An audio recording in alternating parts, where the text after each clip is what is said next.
ಮಗು ಹಾಸ್ಪಿಟ್ಲಲ್ಲಿ ಹುಟ್ಟಿದರೆ ನಾವು ರೆಕಾರ್ಡ್ ಮಾಡಿರ್ತೀವಿ ಬಲಗಡೆ ಬೀಜ ಕೆಳಗಡೆ ಬಂದಿಲ್ಲ ಅಂತ. ಆದರೆ ಮನೆಯಲ್ಲಿ ಡೆಲಿವರಿ ಆಗಿದ್ದರೆ ನಿಮ್ಗೆ ಅದ್ರ ಗಮನ ಇರಲ್ಲ. ನಿಮ್ಮ ಮಗಿನ ಬೀಜ 2 ವರ್ಷದೊಳಗಾಗಿ ಕೆಳಗೆ ಬಂದಿಲ್ಲ ಅಂದರೆ ಡಾಕ್ಟ್ರ್ ಹತ್ರ ಎತ್ಕೊಂಬನ್ನಿ. ನೀವೆಲ್ಲ ನಿಮ್ಮ ಮಕ್ಕಳು ಡ್ಯಾನ್ಸ್ ನೋಡೋಕ್ಕೆ ಬಂದಿದ್ದೀರಿ, ಆದರೆ ನಿಮ್ಗೊಂದು ಗೋಲಿ ಕತೆ ಹೇಳ್ತೀನಿ. ಮಕ್ಕಳಿಗೆ 2 ಗೋಲಿ ಸ್ಕ್ರೋಟಮಿ ಬರಬೇಕು. ಬರಲಿಲ್ಲ ಅಂದರೆ ಇವತ್ತು ಮನೆಗೆ ಹೋದ್ಮೇಲೆ ನಿಮ್ಮ ಮಗಿನ ಡ್ಯಾನ್ಸ್ ಆದಮೇಲೆ ಚಡ್ಡಿ ತೆಗೆದು ನೋಡಿ 2 ಗೋಲಿ ಇದೆಯೋ ಇಲ್ಲ ಅಂತ. ಇಲ್ಲ ಅಂದರೆ ತಕ್ಷಣ ನನ್ನ ಹತ್ರ ಕರ್ಕೊಂಬನ್ನಿ.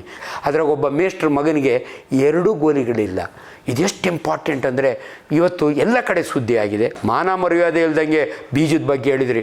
ಹೋಗಿ ನಾನು ನೋಡ್ಕೋತೀನಿ, ನನಗೇ ಇಲ್ಲ ಸರ್ ಅಂದ. ಹುಟ್ಟಿದಾಗ ಅನ್ಫಾರ್ಚುನೇಟ್ಲಿ ಕೆಲವು ಮಕ್ಕಳಿಗೆ 1 ಬೀಜ ಬಂದಿರುತ್ತೆ, ಇನ್ನೊಂದು ಬಂದಿರಲ್ಲ. ಕೆಲವು ಮಕ್ಕಳಿಗೆ 2 ಬಂದಿರಲ್ಲ. ಇದನ್ನು ಏನು ಮಾಡಬೇಕು, ಯಾರಿಗೆ ತೋರಿಸ್ಬೇಕು? ಮಗು ಹಾಸ್ಪಿಟ್ಲಲ್ಲಿ ಹುಟ್ಟಿದರೆ ನಾವು ರೆಕಾರ್ಡ್ ಮಾಡಿರ್ತೀವಿ ಬಲಗಡೆ ಬೀಜ ಕೆಳಗಡೆ ಬಂದಿಲ್ಲ ಅಂತ.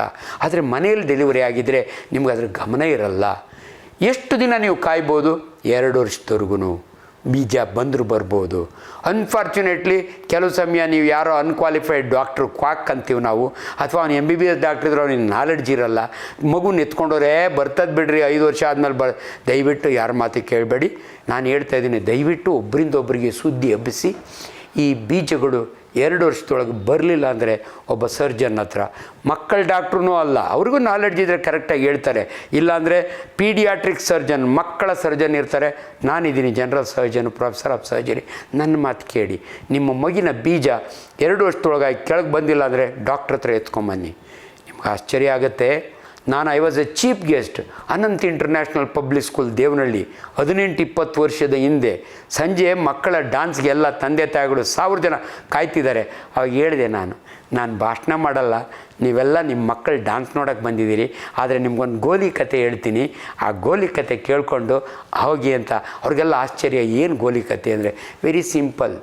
ಮಕ್ಕಳಿಗೆ 2 ಗೋಲಿ ಸ್ಕ್ರೋಟಮಿ ಬರಬೇಕು. ಬರಲಿಲ್ಲ ಅಂದರೆ ಇವತ್ತು ಮನೆಗೆ ಹೋದ್ಮೇಲೆ ನಿಮ್ಮ ಮಗಿನ ಡ್ಯಾನ್ಸ್ ಆದಮೇಲೆ ಚಡ್ಡಿ ತೆಗೆದು ನೋಡಿ 2 ಗೋಲಿ ಇದೆಯೋ ಇಲ್ಲ ಅಂತ. ಇಲ್ಲ ಅಂದರೆ ತಕ್ಷಣ ನನ್ನ ಹತ್ರ ಕರ್ಕೊಂಬನ್ನಿ. ನಂಟರುಗಳಿಗೆಲ್ಲ ಫೋನ್ ಮಾಡಿ ಹೇಳಿ, ಆಂಜನಪ್ಪ ಡಾಕ್ಟ್ರ್ ಹೇಳಿದ್ದಾರೆ ನಿಮ್ಮ ಗಂಡು ಮಕ್ಕಳಿಗೆ 2 ಗೋಲಿಗಳಿರಬೇಕು. ಇಲ್ಲ ಅಂದರೆ ಆಂಜನಪ್ಪ ನೆಕ್ಸ್ಟ್ ಡೇ 10 ಜನ ಕೆಂಪೇಗೌಡ ಹಾಸ್ಪಿಟ್ಲಿಗೆ ಕರ್ಕೊಂಬರ್ತಾರೆ. ಅದ್ರಾಗ ಒಬ್ಬ ಮೇಷ್ಟ್ರ ಮಗನಿಗೆ 2 ಗೋಲಿಗಳಿಲ್ಲ. ಇದೆಷ್ಟು ಇಂಪಾರ್ಟೆಂಟ್ ಅಂದರೆ ಇವತ್ತು ಎಲ್ಲ ಕಡೆ ಸುದ್ದಿ ಆಗಿದೆ. ನನ್ನ ಮಾತನ್ನು ಕೇಳಿದ ಮೇಲೆ ನಿಮ್ಗೆ ಆಶ್ಚರ್ಯ ಆಗುತ್ತೆ. ಒಬ್ಬ ಮೆಡಿಕಲ್ ಸ್ಟೂಡೆಂಟು ನನ್ನ ಯೂಟ್ಯೂಬ್ ಚಾನಲ್ನ, ಬೇರೆ ಚಾನಲ್ನ ನೋಡಿ ಬೆಳಗಾಮಿಂದ ಬರ್ತಾನೆ. First MBBS student.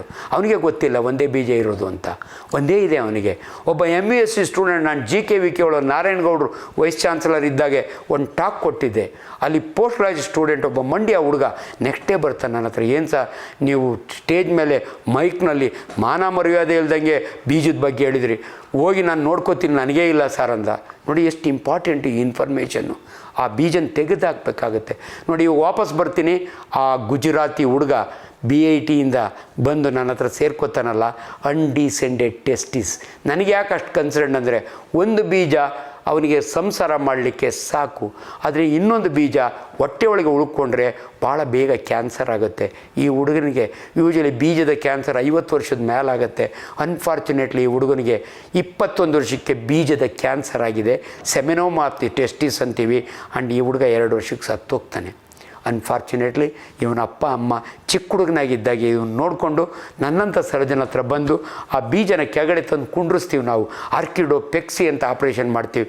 ಮಾಡಿದರೆ ಇವತ್ತು ಆ ಹುಡುಗ ಉಳಿತಿದ್ದ. ಇಂಥ ವಿಚಾರಗಳನ್ನು, ಇದು ನನ್ನ knowledge. Being A teacher in a medical college, ನನ್ನ ಜವಾಬ್ದಾರಿ. ನಾನು ಕಲಿತ ವಿದ್ಯೆಯನ್ನು ನಾನೇನು ಮೆಡಿಕಲ್ ಸ್ಟೂಡೆಂಟ್ಸ್ಗೆ ಹೇಳ್ಕೊಡ್ತೀನಲ್ಲ, ಅದು ಜನಸಾಮಾನ್ಯರಿಗೆ ತಲುಪಬೇಕು. ಆ ದೃಷ್ಟಿಯಲ್ಲಿ ಇವತ್ತು ಕೂತ್ಕೊಂಡು ನಾನು ನಿಮಗೆ ಈ ಇನ್ಫಾರ್ಮೇಷನ್ ಕೊಡ್ತಾಯಿದ್ದೀನಿ. ದಯವಿಟ್ಟು ಇದನ್ನು ನೋಡಿದ್ದು ನೀವೇ ಅಲ್ಲ, ಪ್ರತಿ ನಿಮ್ಮ ನೆಂಟರಿಗೂ ಗೊತ್ತಿರೋರಿಗೆಲ್ಲ ಹೇಳಿ. ದಯವಿಟ್ಟು ದೊಡ್ಡವರಾದ್ಮೇಲೆ ಹೆದರ್ಕೊಳಕ್ಕೆ ಹೋಗಬೇಡಿ. ಅದು ಏನು ಸಪೋಸ್ ಇಲ್ಲ, ಮದುವೆ ಆಗಿದೆ, ನಾನು ಆಲ್ರೆಡಿ 2 ಮಕ್ಕಳಿದೆ, ಒಂದೇ ಬೀಜ ಇದೆ, ನಾನು ಚಿಂತೆ ಮಾಡಬೇಡಿ. ಬಟ್ ಒಂದು ಸಾರಿ ಒಂದೇ ಬೀಜ ಇಂತ ಇದ್ದರೆ ನಮ್ಮ ಹತ್ರ ಬನ್ನಿ, ನಿಮ್ಮ ಮಕ್ಕಳನ್ನ ಎತ್ಕೊಂಬನ್ನಿ. ನಮಸ್ಕಾರ.